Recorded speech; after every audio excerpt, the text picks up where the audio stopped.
No one expects to see their past lined up like ghosts in a church, but Aiden did. The moment he stepped into the chapel, his husband's photo clutched to his chest. He stopped breathing for a beat too long. The scent of old wood and lilies filled the air, heavy with grief. But it was the faces that broke him. Faces he hadn't seen in years. Faces he once loved. Alex sat in the third row, eyes down, fingers locked tight together. Marco stood near the aisle, arms crossed over his chest, not moving. Julian leaned forward in a corner seat, elbows on knees, as if carrying something too heavy. Theo was near the back, alone, his gaze fixed on the altar. They didn't speak to each other. They didn't smile. They didn't even seem to notice one another. But Aiden saw them all, and the question that screamed in his mind louder than the church organ was simple. Why are they here? He hadn't invited them. None of them had spoken to him in years. And Nathan had never met them. At least, that's what Aiden believed. The day was supposed to be a quiet goodbye, a small, dignified funeral for a man who lived without fuss, who never liked being the center of attention. Nathan Hale was many things: thoughtful, private, loyal to a fault. He hated big scenes. He loved Aiden in quiet ways, in the way he folded laundry just right, in the way he never let Aiden forget to eat, in the way he whispered, "I'm home," even when Aiden already knew. Aiden had chosen a chapel Nathan once passed every Sunday on their walks through the Upper West Side. Modest, warm, a place where light filtered through stained glass like forgiveness.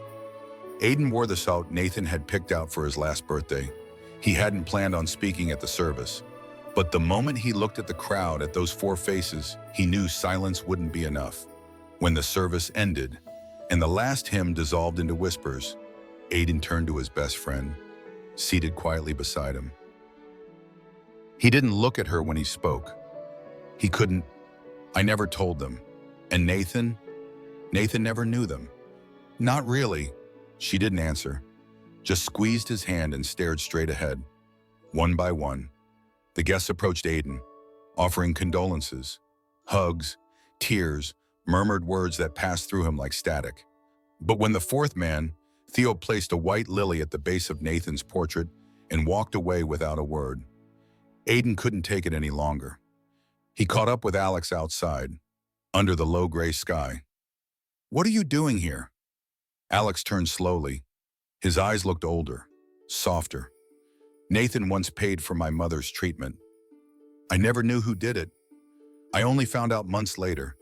His name was on an anonymous email. I came to say thank you." Aiden froze. The next person he found was Marco, standing beside a bench in the church courtyard. "Why did you come?" Aiden asked. Marco didn't blink. "Someone tried to blackmail me after I came out. Sent videos to my job. I never found out who shut them down, but I got a call at midnight. A man said, 'You're safe now.' I recognized Nathan's voice later. Through you, inside the chapel." Julian lingered by the candle table. He turned to Aiden before he could even ask. "We only spent one night together. Years ago. I was going to end things. He sat with me all night, told me stories, made me tea, said nothing about himself. But the next morning, I wanted to live. That's why I'm here." Finally, Theo, always the most guarded, Aiden found him placing a folded note into the chapel's offering box. "Nathan called me once," Theo said, "at 3 a.m, just to check I was alive. We hadn't spoken in ages. He said he had a feeling that I should stay a little longer. So I did." The air around Aiden seemed to shift. His Nathan had touched each of them, quietly, powerfully, as if some part of him had been stitching broken people back together without Aiden ever knowing. 4 men, 4 stories, 4 debts paid in silence. But the most haunting thing wasn't that they all loved Nathan. It was that none of them knew about each other. And yet, they were all here, not for Aiden, not for nostalgia. They came because Nathan had asked them to. But how and why now, back home? Aiden sat alone in their apartment. The world felt quiet in the worst way, like a held breath. And then, while searching Nathan's desk for a charger, he found it, a sealed envelope, tucked behind a locked drawer Nathan always kept closed. In his handwriting, "Read this if you ever see them." He didn't open it yet. Not tonight. He needed time, but something told him this wasn't over. Not by a long shot. If you believe stories can heal, and that love sometimes shows up in the quietest ways, subscribe to Heart Story. More is coming. The apartment was still filled with the scent of him. Aiden hadn't moved the shoes Nathan left by the door, or the mug on the nightstand, still stained with black coffee and routine. The silence inside wasn't peaceful. It felt like something had been removed but not replaced, like a painting stolen from its frame. But now there was a fracture Aiden couldn't ignore. The envelope in the drawer remained unopened, and the words of the four men echoed louder than any memory. Nathan had saved them. Not just helped, not just listened. He had changed the trajectory of their lives, and not once had he mentioned it.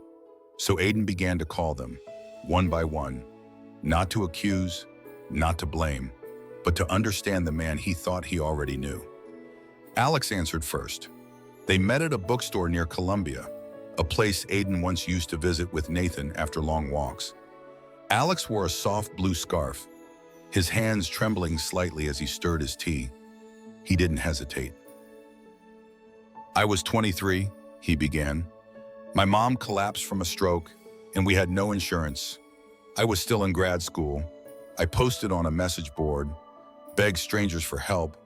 Weeks passed, nothing." He paused. "And then the hospital called. They said someone had cleared the bill, paid in quo, no name. But a week later, I got an email. One sentence where she deserves another birthday. It was sent from a blank account. I never traced it." Alex looked down. "I didn't know it was Nathan until I saw his photo at the funeral. I remembered the face. He once passed by me in a hallway, smiled. That was all." Next was Marco. They met near a park bench, wind pressing leaves against his coat. Marco had always been intense, the kind of man who carried storms in his silence. He didn't sit, just stood there, hands in pockets, as if guarding something fragile. "I was outed at my job," Marco said. "Someone sent videos from my private cloud. Threats followed. People laughed behind my back. I almost resigned." He paused. "One night, I got a call. No name, just a voice, calm, steady. He said, 'Don't respond. Don't leave. You're safer than you think.' And he was right. Days later, the posts vanished. The threats stopped, and I got an envelope in the mail. Inside was a USB. It had a copy of the agreement the blackmailer had with my ex. I never knew how Nathan got it. He finally looked up. 'I didn't know who he was until you posted about the funeral. I came because someone like that deserves a goodbye.'" Julian met Aiden at a diner just before closing. Aiden barely remembered the night they'd spent together. Just fragments. A drink, a quiet connection. Nothing lasting. But Julian had remembered everything. "I wasn't looking for love that night," Julian said quietly. "I was looking for an ending." They sat by the window, city lights smudged against glass. "I didn't say it then, but I had a plan, a rope, a letter. I didn't expect anyone to notice." He turned the coffee cup in his hand, slowly. "But Nathan did. He asked if I wanted tea. Told me the story of a lighthouse keeper who stayed awake during storms, even when no ships came. Said it wasn't about the ships, it was about the light." I laughed. Then I cried. And when morning came, I walked out still breathing. Julian exhaled. "I thought he was just a kind stranger, until I saw your post, until saw his name. Last was Theo, always private, always on guard. He agreed to meet only after Aiden promised no questions he wasn't ready to answer."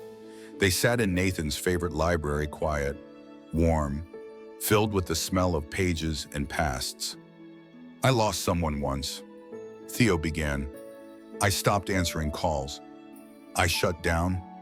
I don't know how Nathan got my number. He looked away, voice tight. But he called me. No small talk. Just asked, "Are you safe?" I didn't answer. He said, "I'll wait," and we stayed on the line for 4 hours. No words, just breathing. That night, I flushed every pill down the drain. He placed a small note on the table, faded, worn from being folded too many times. It read, "If you're still here, I'm glad. N." Theo whispered. I kept it. I don't even know why. Aiden listened. To each one, to each crack in the world that Nathan had stitched quietly. No spotlight, no reward, no story ever shared. It didn't make sense. Nathan wasn't wealthy, wasn't a genius with connections, just a man with a steady presence and deep kindness. He had saved lives, not with noise, but with timing. And Aiden began to realize Nathan hadn't been just his husband. He had been a quiet miracle. But the puzzle wasn't complete, because somehow all four had arrived on the exact same day, and none of them knew each other, which meant one thing. Someone had sent for them, and only Nathan could have done that, even from the grave. It had been 3 days since the funeral, and the apartment still smelled like absence. Aiden moved through the rooms like a visitor, careful not to disturb anything. Nathan's toothbrush remained in its place. His shoes lined the bottom of the closet, soles still marked by the rain from their last walk. There were no new messages, no new voicemails, just the quiet ache of unfinished conversations. The envelope hadn't moved. It waited in the drawer Nathan always kept locked, the one Aiden had never touched. It was cream-colored, sealed with a single strip of tape, and addressed in Nathan's familiar handwriting. "Read this if you ever see them. Them. Alex, Marco, Julian, Theo." Aiden held the envelope like it might burn him.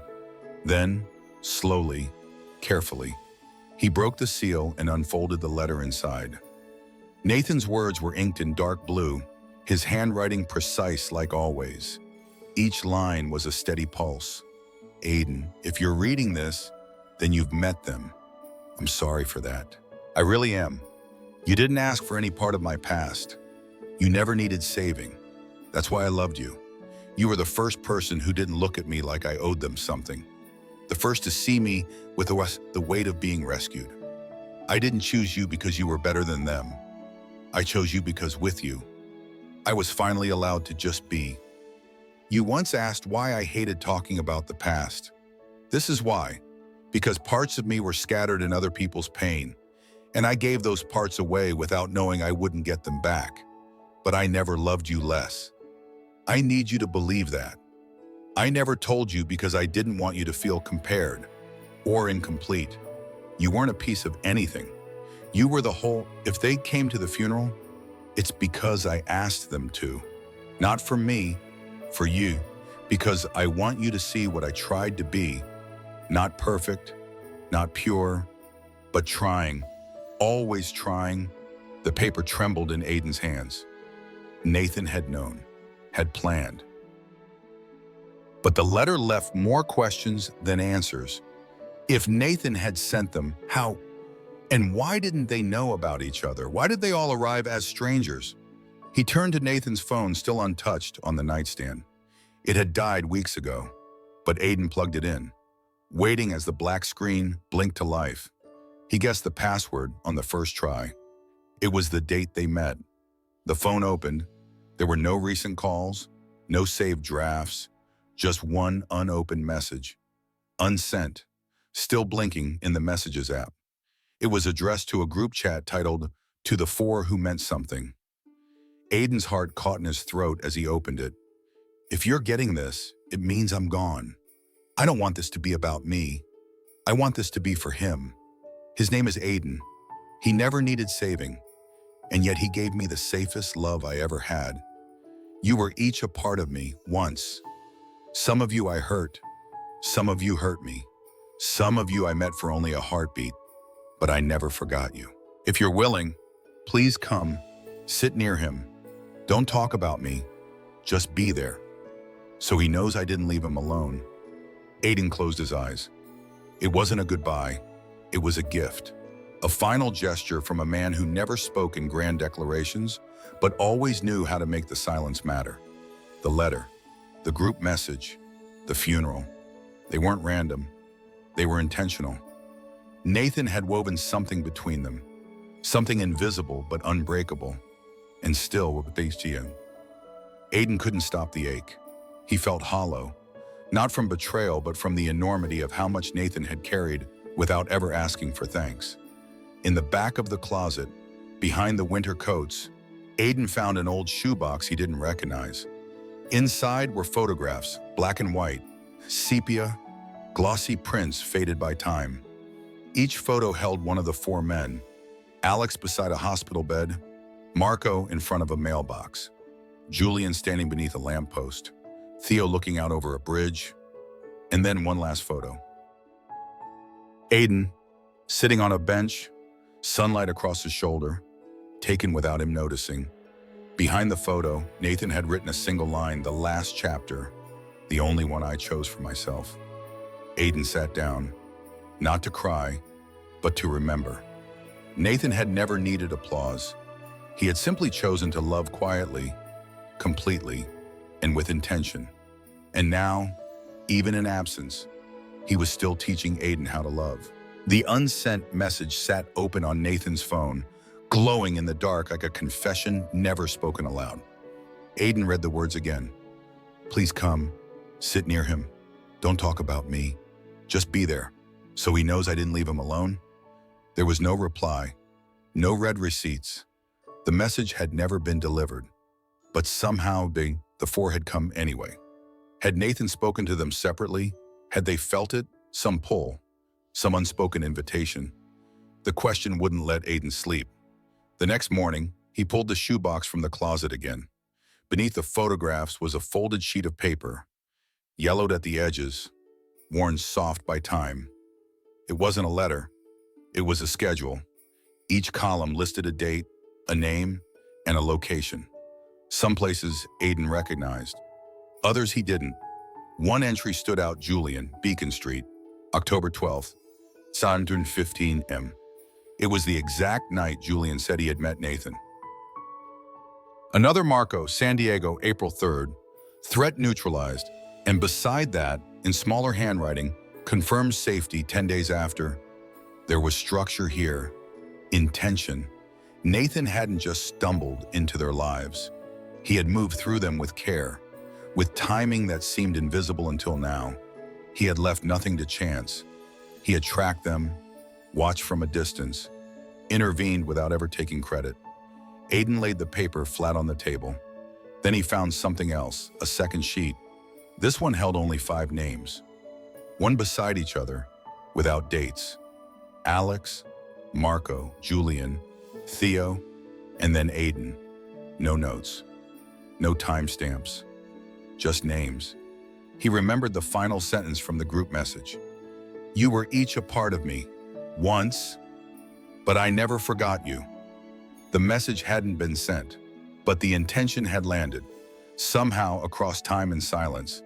Nathan had brought them all together for a final act that wasn't about remembrance, but revelation. Still dressed in the same black sweater he'd worn at the funeral, Aiden stepped outside into the late autumn chill. He didn't know where he was going, only that he couldn't stay still. He walked through the city without direction, hands deep in his pockets, thoughts spinning. And then he saw it, a small cafe tucked between 2 bookshops. Warm light spilled through the windows. Inside, the world looked softer, and there they were, all 4 of them. Alex sat at the table, turning a sugar packet over in his hand. Marco leaned back, unreadable as always. Julian tapped his fingers against his cup, slow and steady. Theo looked up first. Aiden stepped inside. No one said a word. He pulled out a chair. They sat in silence for a while, strangers tied together by the same ghost. No one mentioned Nathan's name. No one asked why they came. There were no comparisons, no rivalry, no jealousy, just the strange calm that comes when a truth finally makes itself known. On the table sat a small stack of photos, the same ones Aiden had found in the box. One by one, they looked through them. Thea was the first to speak. "I thought I was the only one." Julian nodded. "We all did." Marco's voice was quiet. He never wanted recognition. Alex looked at Aiden. "But he wanted you to know." Aiden didn't answer. He couldn't. Not yet. Instead, he reached into his coat pocket and pulled out the final photo, the one Nathan had labeled the last chapter. The one of Aiden sitting on a bench, sunlight brushing the edge of his hair. He placed it gently on the table. They all looked at it, not with surprise, not even with envy. With peace, Nathan had chosen each of them at a moment of collapse, had shown up not to fix but to remind them they weren't invisible. But Aiden was different. Nathan had chosen him for a future, not to repair, but to share. And later that evening, as the sky turned violet over the city, they stepped out of the cafe together. No handshakes, no promises, just a shared understanding that they had all held a piece of something good. And now they had passed those pieces to each other. As Aiden walked home, the wind colder now, he thought about the unsent message on Nathan's phone, the one meant for them all. He hadn't needed it to be sent. Nathan had already made sure they received the message in the way only he could, not through words, but through present. And Aiden finally understood. This wasn't closure. It was continuation. A love that didn't end with a funeral, but folded itself into those who remained. A year passed, and still not a day slipped by without Aiden catching glimpses of Nathan in the morning light through the kitchen window, in the space beside him in bed, in the pause before locking the door. Grief had softened, not disappeared. It had simply learned how to fold itself into the rhythm of life. But something had shifted. Nathan no longer felt like something lost. He felt like something that had been lived. The others drifted back into their own lives. Alex returned to teaching. Marco moved overseas. Julian was working on a memoir. Theo stayed close, quietly checking in every few weeks. They never met again as a group, but the thread remained, invisible, intact. And Aiden knew he couldn't leave the story untold. So on the anniversary of Nathan's passing, he organized something quiet, just as Nathan would have wanted. A small memorial held at the local public library where Nathan had volunteered each Tuesday evening, helping immigrants fill out forms, guiding teenagers through college applications, shelving books no one had touched in decades. He didn't invite a crowd. He didn't post anything online. He only placed one flyer by the front desk in memory of Nathan Hale, a shelf for the broken. Inside the reading room, a shelf had been cleared and polished, not to display Nathan's awards, he had none, but to hold stories, handwritten, typed, printed on napkins or torn notebook paper. Each story shared the same theme, a moment someone thought they wouldn't make it, and the person or act that pulled them back. Aiden wrote the first page. He wasn't perfect. He didn't rescue people with capes or speeches. He just knew when to stay, when to sit in silence, when to show up without being asked. And somehow, that was enough to change everything. Alex said in a letter about a Christmas morning in a hospital waiting room. Marco contributed a short email chain in exchange with Nathan, never finished. Julian left a poem titled Lighthouse, scribbled in block letters and folded 4 times. Theo placed a single sentence, I stayed. And then others began to write too. People Aiden had never met. A girl who Nathan helped get her first job. A retired man Nathan used to help with groceries. A mother whose son once needed tutoring after school. The shelf grew heavy, not with tragedy, but with proof. Proof that love doesn't need to be loud to be real. That you don't need to be famous to matter. That being kind consistently, quietly, on purpose leaves behind echoes far louder than applause. On the last page of the memory book, Aiden added one final line. Nathan never needed a spotlight. He was the light, and we are the reflections. He placed a small photo frame beside the book, the same picture Nathan had hidden in the shoebox. Aiden on a bench, sunlight across his shoulder, no plaque, no explanation, just that image. Aiden stepped back, letting others walk by, watch, pause, read. He didn't need to be introduced anymore as Nathan's husband.